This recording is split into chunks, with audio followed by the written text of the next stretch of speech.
회복의 은혜를 베푸소서라고 하는 시리즈 말씀을 나누고 있는데 오늘이 세 번째 시간이지요. 올해는 정말 회복의 은혜가 우리 모든 사랑하는 성도님들의 삶 가운데 임했으면 좋겠다 이런 생각이 듭니다. 코로나로 인해서 지금은 우리나라뿐만이 아니라 전 세계적으로 너무 많은 희생자가 나오고 있고 또 너무 많은 피해가 지금 생기고 있습니다. 그림 하나 보여드릴 텐데요. 이 그림은 스위스예요. 스위스의 국회의사당 앞이라고 합니다. 그래서 국회의사당 앞에서 지금 뭐 하는 거냐면 매일 저녁마다 사람들이 저 5천 개의 촛불에 불을 밝힌다고 합니다. 그래서 코로나로 인해서 희생당한 사람들을 추모하기 위해서 매일 저녁 저렇게 국회의사당 앞에다가 촛불을 켜고 추모를 한다고 합니다. 이것도 촛불을 밝히는 그런 그림이고요. 이거는 미국의 그 장면입니다. 미국의 사망자가 얼마나 많이 나오는지 우리가 계속해서 뉴스를 보고 알 수 있는데, 공원 옆에 매장지가 없어서 저렇게 공원 옆에 공터에다가 매장지를 만들어서 저렇게 사람들을 매장하는 일들이 지금 일어나고 있다고 합니다. 막 사람들이 사망자가 밀려오기 때문에 그렇게 대충 해서 시신을 매장하는 그런 일들이, 제가 사진을 보니까 더 사실은 끔찍하고 또 정말 가슴 아픈 그런 사진들이 많이 있더라고요. 이것도 보니까 병원 복도에 시신을 안치할 수 있는 다른 시설들이 다 꽉 찼기 때문에 병원 저런 복도에다가 저렇게 시신을 그냥 함부로 저렇게 놔두는, 뭐 어쩔 수 없으니까 저렇게들 하고 있다고 합니다.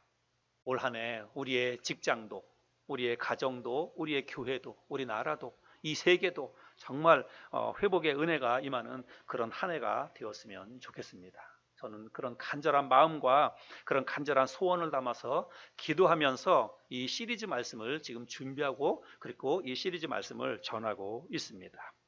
제가 지난주에는 에낙고레라고 하는 제목으로 삼손에 관한 이야기를 같이 말씀을 나눴죠. 삼손이 전쟁터에 나가서 전쟁에서 승리하고 났지만 탈진에 빠졌어요. 그래서 너무 타는 목마름으로 하나님 앞에 간절히 부르짖었습니다. 그때 하나님께서 오목하게 파인 바위에서 샘물이 솟아나게 하셨고, 삼손이 그 샘물을 마시고 다시 회복해서 다시 살아날 수 있었다는 것입니다. 그래서 삼손이 그 물을 마시고 나서 그 자기가 먹었던 샘물의 이름을 뭐라고 붙였냐면 엔학고레라고 이름을 붙였다라고 그랬죠. 엔학고레라고 하는 것은 부르짖는 자의 샘물이라고 하는 뜻입니다.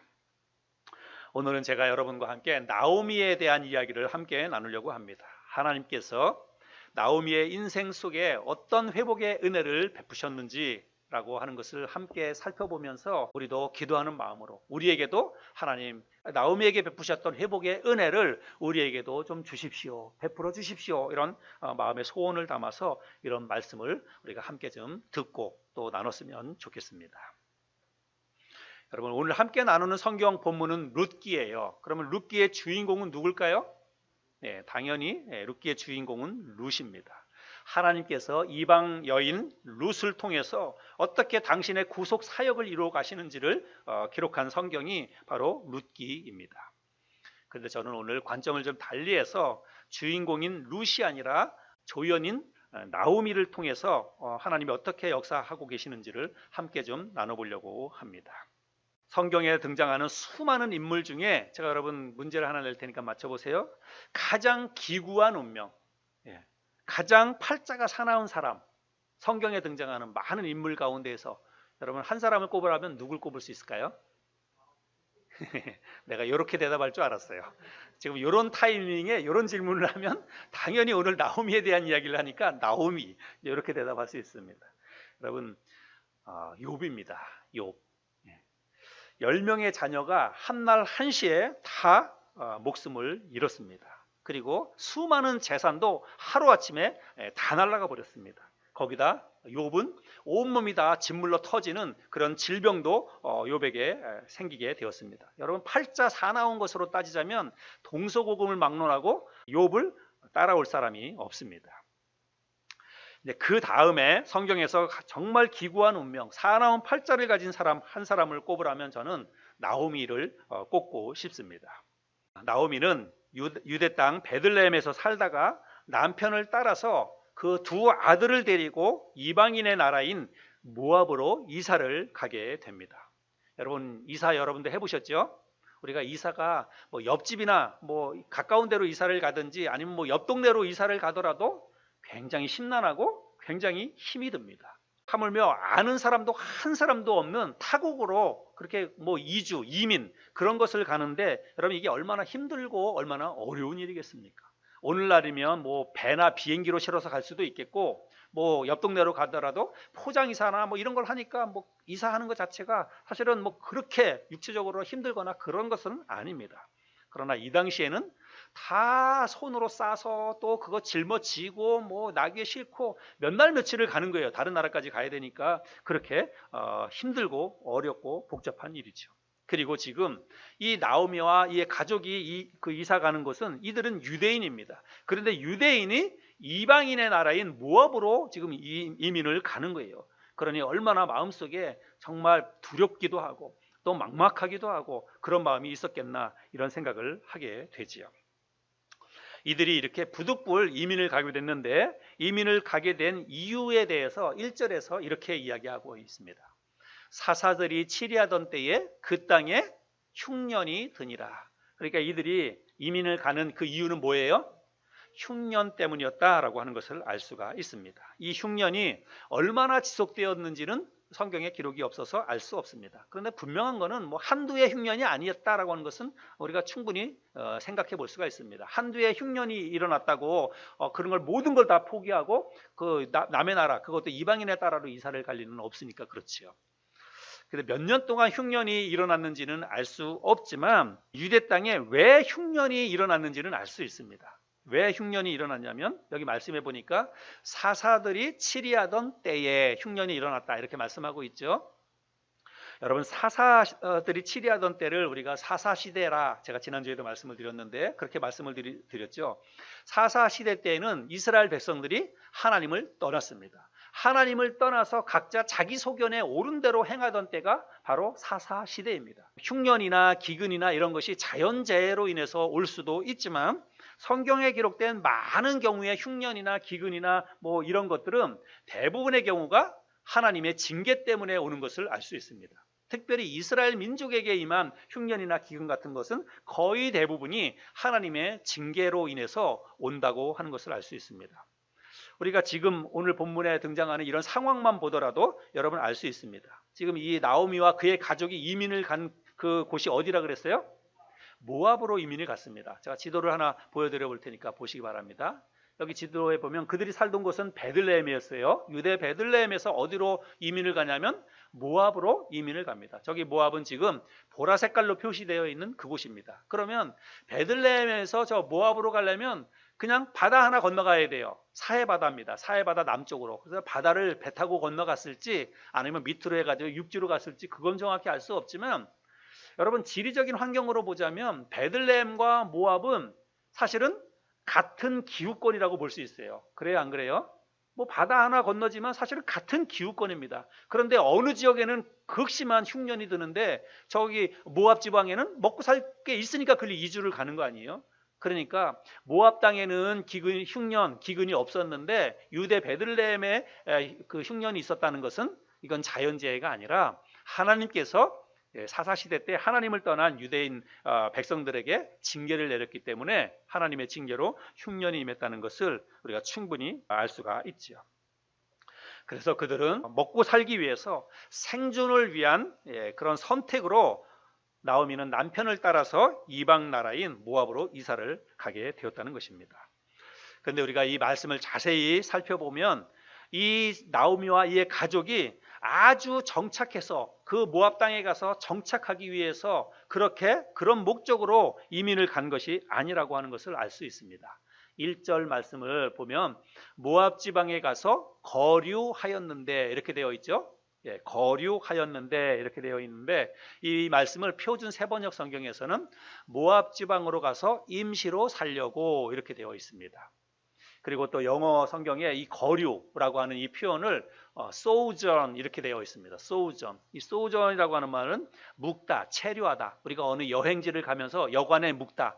잠깐 우리가 뭐 여관에 묵거나 이런 거, 숙박시설에 묵는 거를 이제 sojourn 이런 단어를 쓰게 되는데요. 그래서 그들은 정착하기 위해서 모압 땅으로 간 것이 아니라 잠깐 이 극심한 흉년을 피하기 위해서 잠깐 그 이주를 갔다라고 하는 것입니다. 그런데 문제는 뭐냐면 잠깐 흉년을 피해서 먹고 살기 위해서 피난을 갔는데 그만 그곳에서 불행한 일이 시작이 되게 되었다는 것입니다. 근데 어쩌면 그것은 예고된 미래라고 할 수 있습니다. 당연한 결과라고 할 수 있습니다. 여러분, 하나님의 사람들이 정말 어떤 우리의 삶 가운데 고난이 왔을 때에 우리가 이 세상이 우리에게 도피처가 될 수 있겠습니까? 세상으로 가서 문제에 대한 해답을 우리가 여러분 얻을 수 있겠습니까? 이거는 처음부터 선택지가 잘못되었다라고 하는 것입니다. 이 나오미와 그의 가족이 흉년을 피해서 모압으로 가고자 했던 그 생각, 그리고 가서 거기서 잠깐 피하려고 했던 그 시도 자체가 아예 잘못되었다라고 하는 것입니다. 그것은 이방인의 땅이었기 때문에 그런 거죠. 그런데 오늘날에도 많은 그리스도인들이 고난이나 삶 가운데 시련이 왔을 때에 그것을 피하는 데에만 급급해 합니다. 그래서 벗어나기 위해서 안간힘을 씁니다. 그러다 보면 부당한 방법을 취하기도 하고 또 거짓이나 술수나 편법을 쓰기도 하고 신앙의 양심을 어기기도 하고 그렇게 해서 그 위기를 모면하기 위해서 노력을 하는 것을 보게 됩니다. 그런데 우리 그리스도인들은 그러면 안 돼요. 그렇게 해가지고 위기를 모면하는 게 그게 자기 자신에게 복이 되느냐? 결코 그렇지 않다는 것입니다. 그 상황을 벗어날 수 있을지는 몰라도 더 큰 하나님의 어떤 하나님 보시기에 합당하지 않고 하나님 보시기에 기뻐하지 않는 그런 어떤 술수와 방법으로 위기를 모면하는 것은 그거는 임시방편일지 몰라도 결국은 하나님이 보시기 때문에 나중에 그걸로 인해서 더 큰 어려움을 겪을 수 있다는 것을 기억해야 합니다. 여러분, 우리 그리스도인들에게도 고난이 오지요. 그런데 우리는 그리스도인들이 왜 우리 그리스도인들에게 고난이 오는가, 그리스도인들에게 고난이 오는 이유가 무엇인가 라고 하는 것을 우리는 잘 기억해야 됩니다. 여러분, 우리 하나님을 믿는 하나님의 사람들에게 고난이 오는 이유는 딱 두 가지밖에 없습니다. 여러분, 이 두 가지를 잘 기억하시길 바랍니다. 첫 번째는 뭐냐면 내 잘못, 내 실수 때문에 고난이 옵니다. 우리 그리스도인들도 잘못할 수 있죠. 실수할 수 있죠. 그래서 그것 때문에 우리에게 고난이 올 수 있습니다. 또 하나는 뭐냐면 하나님의 시험, 믿음의 테스트 때문에 고난이 우리에게 올 수 있다는 것입니다. 그러면 우리 그리스도인들에게 고난이 다가오는 이유가 두 가지라고 한다면 그 고난을 벗어나는 방법도 뭐예요? 두 가지밖에 없습니다. 다른 거 없어요. 두 가지밖에 없습니다. 첫 번째, 내 잘못과 내 실수 때문에 고난이 왔다. 그러면 어떻게 해야 됩니까?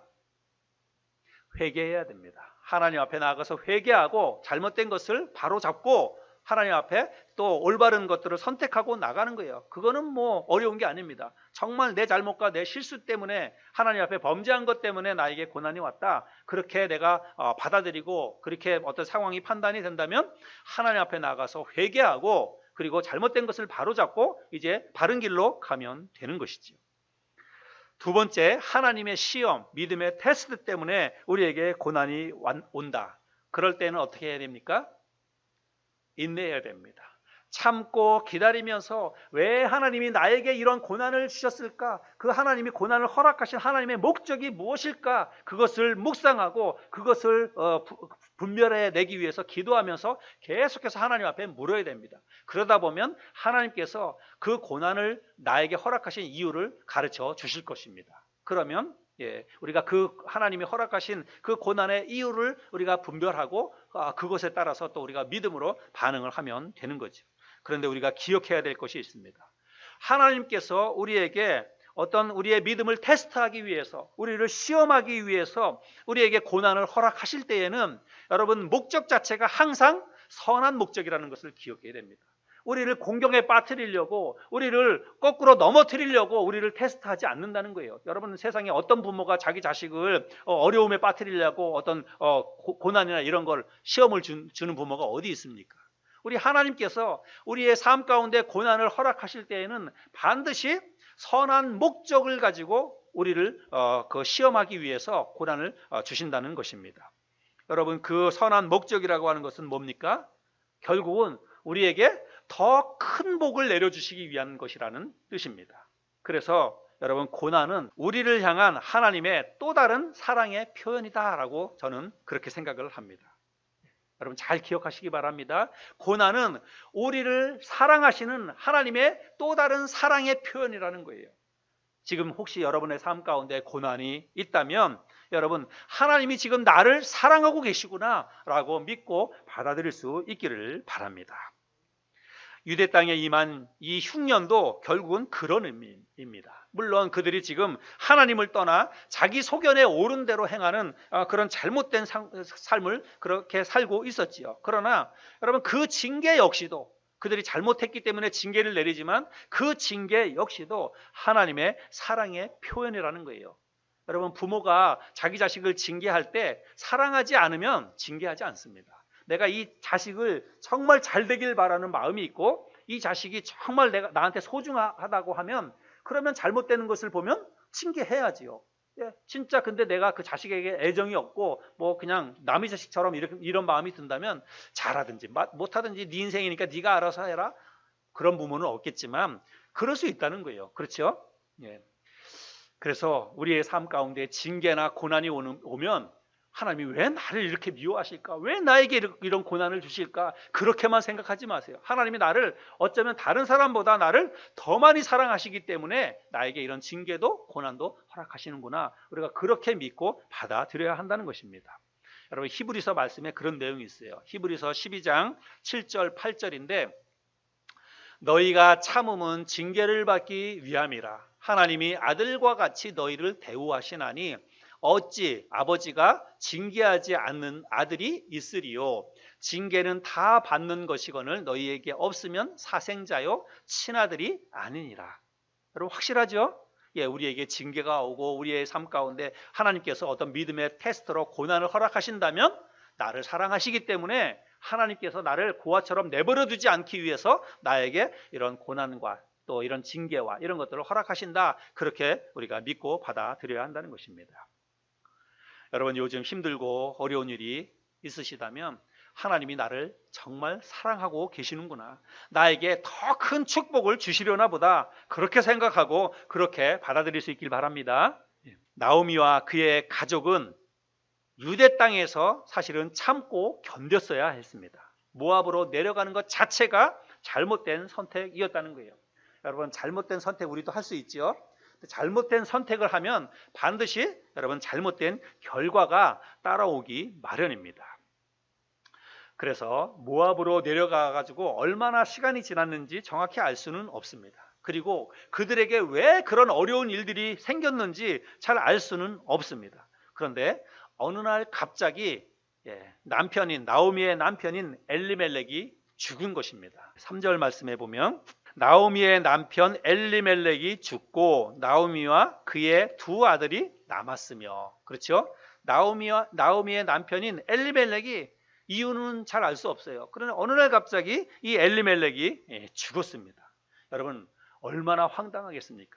나오미도 물론 뭐 그 영적으로 아주 뛰어난 여인이었고 또 그랬지만 아무래도 가장을 의지하잖아요. 그리고 자식들도 아버지를 의지하잖아요. 그것도 낯선 나라, 남의 나라에 갔는데 그 아버지가 그야말로 가장이고 든든한 버팀목이고 그런데 그 아버지가 갑자기 어느 날 갑자기 죽었으니 얼마나 황망하고 얼마나 마음속에 이 절망이 찾아왔겠습니까?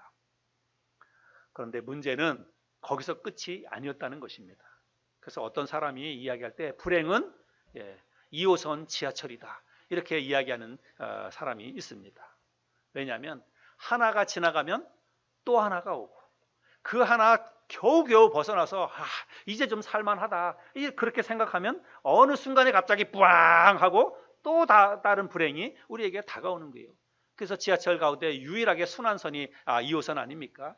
불행도 마찬가지로 끊임없이 우리의 인생 속에 하나가 가면 또 하나가 다가오고 계속해서 순환해서 우리의 삶 가운데 불행이 다가온다. 그래서 불행은 2호선 지하철이다. 이렇게 이야기를 했습니다. 여러분 그 어느 누구가 누굴까요? 이 말을 한 사람이? 네. 제가 가만히 생각해 보니까 불행이 그런 것 같아요. 그래서 불행은 지하철 2호선이다. 제가 그렇게 붙였습니다.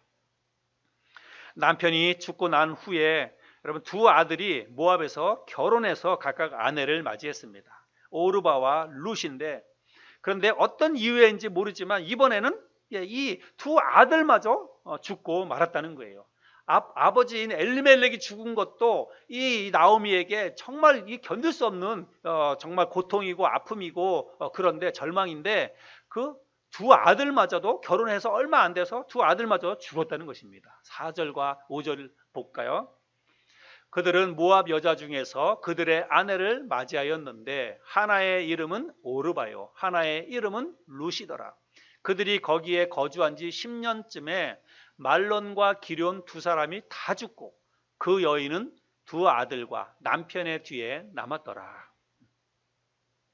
여러분, 나오미의 이 운명이 정말 기구하지 않습니까? 우리는 뭐 팔자를 믿는 사람들이 아니지만 여러분, 정말 그런 게 있다면 이 팔자가, 나오미의 팔자가 정말 사납지 않습니까? 먹고 살기 위해서 겨우겨우 그렇게 억지로 이사를 갔는데, 가서 얼마 안 돼서 남편이 죽고 또 얼마 안 돼가지고 두 아들마저 죽고 자기 혼자만 떨렁 남은 거예요. 여러분, 진짜 이보다 더 기구한 운명, 사나운 팔자가 도대체 어디 있겠습니까? 어떻게 이렇게 일이 안 되고 꼬일 수가 있겠습니까? 절망 속에 빠져 있었던 나오미가 이제 무슨 희망이 있겠어요? 그날에서 무슨 희망이 있겠습니까? 그래서 이제는 모든 걸 다 포기하고 절망감에 사로잡혀서 귀향길에 오르게 됩니다. 내가 이제는 여기에 소망이 없다. 이제는 내가 죽어도 내 나라, 내 땅에 가서, 고향에 가서 죽어야 되겠다. 아마 그런 생각을 했을 것입니다. 그래서 이제 고향으로 돌아가야 돼요. 그런데 며느리가 둘이 있잖아요. 그렇죠? 근데 이 며느리가 둘이 있는데, 두 며느리 가운데에서 하나인 룻이 내가 시어머니를 따라가겠습니다 라고 그렇게 이야기하는 거예요. 몇 번의 신랑이 끝에 결국 오르바는 고향으로 돌아가고, 그리고 룻은 시어머니를 따라서 어디로 갑니까? 유대 나라로. 나오미가 처음에 유대에서 모압으로 왔던 것처럼 이번에는 룻이 자기의 고향 땅 모압을 버리고 이번에는 유대 땅으로 가겠다고 해서 그 시어머니를 따라갑니다. 남편이 있는 것도 아니에요. 그리고 시어머니에게 뭐 재산이 있는 것도 아닙니다. 아무것도 없이 빈털터리고 자기 남편도 없는데 그 나이든 시어머니를 따라 나서서 내가 그곳으로 가겠다고, 자기 고향을 버리고 가겠다고 따라 나서는 거예요. 누가? 룻이.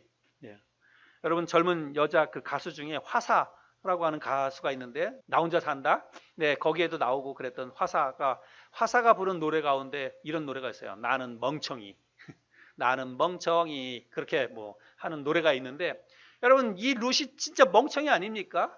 가만히 생각해 보세요. 이런 멍청이가 세상에 어디 있습니까? 뭐 남편이라도 있으면 또 뭐 재산은 없다고 하더라도 남편 따라 가겠는데 남편도 없죠. 그리고 늙은 시어머니 하나 딱 있는데 뭐 재산이 있나요? 빈털터리 다 됐는데 그 시어머니를 따라 나서겠다고 하는데 이보다 더 멍청이가 어디 있습니까? 그런데 이거는 그냥 제가 하는 이야기이고, 여러분, 룻이 이렇게 시어머니를 따라 나서겠다고 하는 이 룻의 그 어떤 선택에는 믿음이 있었습니다. 이미 나오미를 통해서든 어찌됐든지 간에 나오미가 섬기는 하나님을 섬기는 그런 믿음이 있었어요. 그래서 믿음으로 내가 하나님의 백성이 되겠다. 내가 시어머니처럼 내가 하나님을 섬기는 그런 이스라엘 민족 백성이 되겠다라고 하는 믿음으로 시어머니를 따라 나섰다는 것입니다. 그 위대한 선택에 하나님이 어떻게 축복해 주셨는지는 우리가 룻기 성경을 통해서 다 알 수가 있지요. 아무튼 유대 땅에 돌아온 이후의 스토리는 우리가 이미 다 아는 이야기입니다. 오늘은 우리가 그 스토리가 중심이 아니기 때문에 그거를 자세히 이야기하지는 않겠습니다. 아무튼 하나님께서 보아스를 통해서 그의 가정에 아들을 선물해 주셨지요. 그 아들이 바로 누구냐면 다윗의 할아버지인 오벳이라고 하는 사람입니다.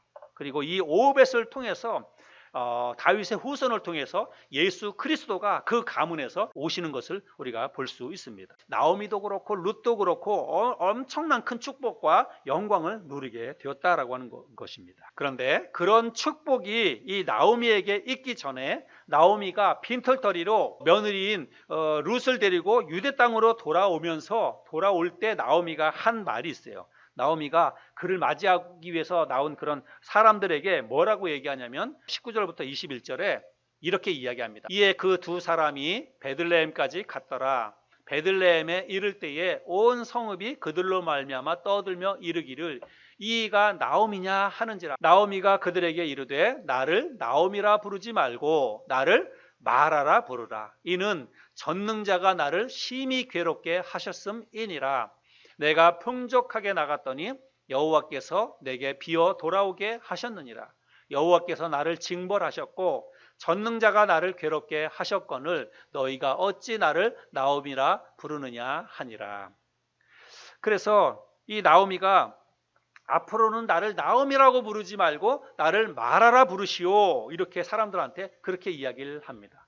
여기 마라라고 하는 말은 이 지명 이름이에요. 지명, 마라는. 이 지명은 어떻게 해서 이 지명이 유래되게 되었냐면, 여러분 이스라엘 백성들이 애굽을 떠나서 홍해 바다를 건너고 나서 첫 번째로 맞이한 땅이 어디냐면 광야였어요. 수르 광야라고 하는 그 광야였습니다. 그래서 그 광야에서 계속해서 이제 가나안 땅을 향해서 가는데, 여러분 3일 길을 가도 물이 없는 거예요. 그래서 애굽을 떠나올 때 가지고 왔던 물 다 먹고 3일 광야를 가는데 물이 없는 거예요. 너무 답답하고 그야말로 죽을 것 같은 고통이 그들에게 찾아왔습니다. 그래서 하나님 앞에 막 원망하고 지도자인 모세를 향해서 막 원망해서 우리를 다 이렇게 목말라 죽일 생각이냐, 그렇게 원망하는데 한참을 그렇게 또 원망하면서 가다가 보니까 저 앞에 물이 흐르는 거예요. 그러면 그 3일 동안 물을 못 마시다가 그 물을 보면 사람들이 어떻게 되겠습니까? 뭐 정신이 반쯤 나가겠지요. 그렇게 해서 그냥 확 달려가가지고 그렇게 쭈그리고 앉아가지고 벌컥벌컥 물을 마시겠죠.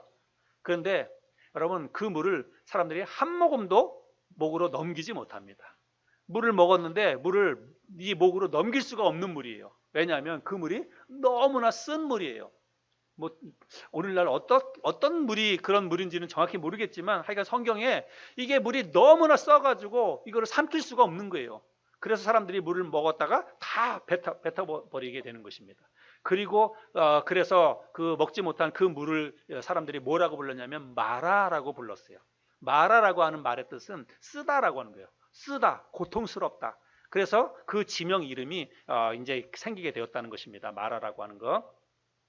거기에 비해서 나오미라고 하는 이 말의 뜻은 기쁨입니다. 여러분들도 이름의 뜻이 있죠? 네, 기쁨이에요. 그래서 나오미의 이름의 뜻은 기쁨이라고 하는 뜻입니다.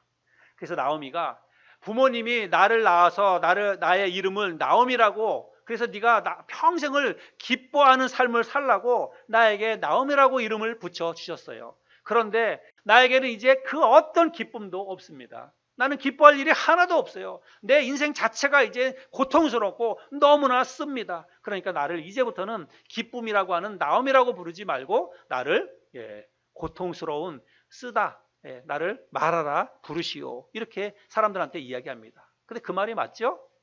나오미가 뭘 기뻐할 일이 있겠어요? 진짜 인생 자체가 너무 비참하고 너무 고통스럽고 그러니까 이제는 말하라고 부르는 게 맞는 거죠. 그러나 하나님은 그런 나오미를 긍휼히 여겨 주셨습니다. 그래서 나오미에게 다시 기쁨을 회복시켜 주셨습니다. 그것도 전혀 상상하지도 못했던 방법인 이방 여인 룻을 통해서 아들과 같은 손주를 품에 안는 그런 기쁨을 누리게 되었다는 것입니다. 그래서 사람들이 뭐라고 얘기하냐면 4장 16절 17절에 보면 나오미가 아기를 받아 품에 품고 그의 양육자가 되니 그의 이웃 여인들이 그에게 이름을 지어주되 나오미에게 아들이 태어났다 하여 그의 이름을 오벳이라 하였는데 그는 다윗의 아버지인 이새의 아버지였더라. 사람들이 이제 그 아기가 태어나는 것을 보고 뭐라 그러냐면 나오미에게 아들이 태어났다, 이렇게 이야기를 한다는 거예요. 근데 나오미의 아들이 아니잖아요. 그렇죠? 나오미에게 손자인데 그 손자이지만 마치 아들처럼 그렇게 소중하고 그렇게 그 할머니인 나오미에게 기쁨이 되는 아들이었기 때문에 나오미에게 아들이 태어났다, 사람들이 그렇게 이야기를 했다는 것입니다. 그리고 또 4장 14절 15절에도 보면 여인들이 나오미에게 이르되 찬송할지로다 여호와께서 오늘 네게 기업 물을 자가 없게 하지 아니하셨도다. 이 아이의 이름이 이스라엘 중에 유명하게 되기를 원하노라. 이는 내 생명의 회복자이며 내 노년의 봉양자라. 곧 너를 사랑하며 7 아들보다 귀한 네 며느리가 낳은 자로다 하니라. 여기 보니까 사람들이 그 나오미에게 태어난, 나오미 그 가정에 태어난 그 아기를 보러 뭐라고 얘기하냐면 얘가 네 생명의 회복자다, 네 노년의 봉양자다, 이렇게 이야기를 했다는 것이죠. 이 말씀을 공동번역과 새번역 성경에서는 살만 나게 하는 사람이다, 그리고 너의 모든 기운을 회복시켜주는 그런 아들이다, 공동번역과 새번역 성경에서는 그렇게 이야기를 하고 있습니다. 그래서 하나님께서 이 나음이 너의 가정에 태어나게 해준 그 아기로 인해서 네가 이제 다시 기운을 회복하고 살맛이 나게 될 것이다, 그리고 그 아기가 네 노년의 봉양자가 될 것이다, 그렇게 사람들이 이 아기를 축복해 주고 나오미를 축복해 주었다는 것입니다. 여러분, 정말 완전한 회복 아닙니까? 슬픔과 절망에 빠진 이 마라의 인생, 쓰디쓴 이 마라의 인생을 참된 기쁨이 넘쳐나는 나오미의 인생으로 하나님이 다시 그를 회복시켜 주셨다는 것입니다. 여러분, 혹시 여러분 가정에 정말 말 안 듣고 속 썩이는 그런 자식이 있습니까? 여러분, 구박하지 마세요. 도대체 뭐 커서 뭐가 되려고 그러느냐, 맨날 그렇게 구박하거나 그러는데 여러분, 그러지 마시기 바랍니다. 그 말 안 듣는 그 자식이 여러분의 노년의 봉양자가 될 수 있습니다. 여러분, 노년에 그 자식으로 인해서 웃을 날이 있을 수 있고 살맛이 날 수 있다는 것입니다. 하나님께서 그렇게도 축복을 하실 수 있다는 거예요. 하나님은 슬픔 속에 잠겨 있던 이 나오미를 회복시켜 주셨던 것처럼 우리도 그렇게 회복시켜 주신다고 저는 믿습니다. 여러분, 세상에 슬픔과 고통, 아픔과 고난이 없는 그런 사람이 세상에 어디 있겠습니까? 모든 인생이 그런 문제를 다 겪고 있습니다. 그러나 어떤 사람에게는, 그리고 또 어떤 때에는 감당하기 힘들 정도로 그 고난과 고통이 크고 깊게 다가올 수가 있다는 것입니다. 마치 나오미처럼 말이죠. 요즘 여러분은 어떤 아픔이 여러분의 삶 가운데 있습니까? 여러분에게는 어떤 고통이 있습니까? 혹시 코로나로 인해서 남들은 알지 못하는 크고 깊은 고통과 아픔이 혹시 있는지 모르겠습니다. 그걸로 인해서 탄식과 절망 속에서 고통의 시간을 보내고 있는 그런 우리 성도님들이 계실지 모르겠습니다. 혹시 그런 분들이 계시다면 오늘 이 말씀이 위로가 될 수 있기를 바랍니다. 오늘 이 말씀이 여러분에게 정말 새로운 힘이 될 수 있기를 바랍니다. 하나님은 그 고통, 그 마라를 다시 기쁨, 나오미로 회복시켜 주시는 분이 하나님이시기 때문입니다. 왜 하나님께서 당신의 사랑하는 그 자녀들의 고통, 마라를 다시 기쁨인 나오미로 회복시켜 주시느냐? 여러분, 하나님이 우리의 아버지가 되시기 때문입니다. 우리의 아버지신 하나님은 좋으신 아버지이기도 하지만 여러분, 전능하신 아버지이기도 합니다. 우리가 겪는 슬픔의 문제가 무엇이든지, 우리에게 당한 그 고통과 고난의 문제가 무엇이든지 우리의 아버지는 전능하신 분이세요. 그 모든 것을 한순간에 기쁨으로, 나오미로 다시 변화시킬 수 있고 회복시켜 주실 수 있는 그런 능력이 있는 분이 바로 우리의 아버지신 하나님이시라는 것입니다.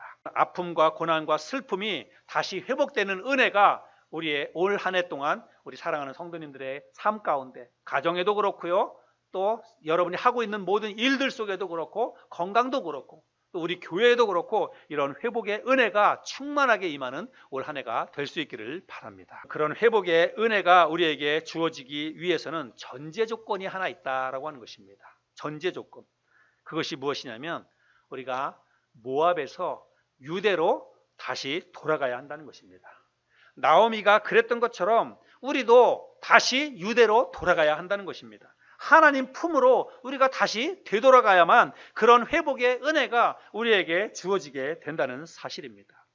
이 세상에 속한 근심, 걱정, 염려, 이거 다 떨쳐버려야 돼요. 세상적인 생각과 세상적인 방법, 이걸 다 내려놓고 다 포기하고 우리가 빈손으로, 빈 마음으로 오직 전능하신 하나님만 바라보고 그 하나님 앞에 나아가야 한다는 것입니다. 그럴 때 우리에게 회복의 은혜가 주어진다는 거예요.